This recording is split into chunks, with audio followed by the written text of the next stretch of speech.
When it comes to the gym, building muscle, getting strong, but most importantly, staying in the game, fatigue is your friend. And so the way that I look at it as somebody who's almost 40, has been doing this for a very long time, is it's more important for me to stay healthy than it is for me to build muscle or get stronger as fast and efficiently as possible. So like right now, the big trend that's happening is low volume, high intensity sets, Mike Mentzer style.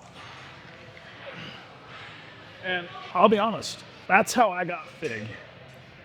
And that's how I got strong very fast, especially when I was in my early 20s. It's no doubt that when you lift big, when you eat big, you get big.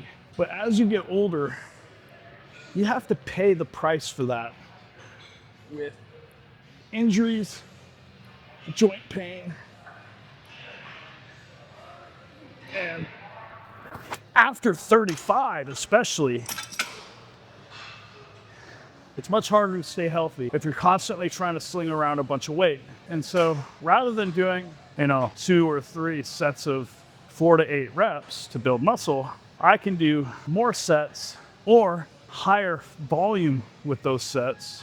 So it's easier on my joints, it's easier on my soft tissue, it's easier on my tendons. I can still get the mechanical tension that I need to trigger hypertrophy, but I'm doing it in a safer, more patient way. And so the way that I teach my clients is, on this end, you have heavy, high intensity, low volume training. And this is gonna get you the fastest results as long as you're lifting close to failure during those sets. But the risk of injury is much higher. The impact to your longevity is much higher. So it's a risk reward. You wanna get strong, you wanna get big, really fast, lift really heavy, high degree of intensity. On this end of the spectrum, you have higher volume, still high intensity, we're still lifting to failure, but we're using fatigue as our friend to minimize the risk of injury and maybe cost us a little bit of efficiency in getting the result that we want. And so over here, I can lift heavy, higher risk. Over here, I can lift lighter, lower risk of injury. And then you can just slide back and forth along that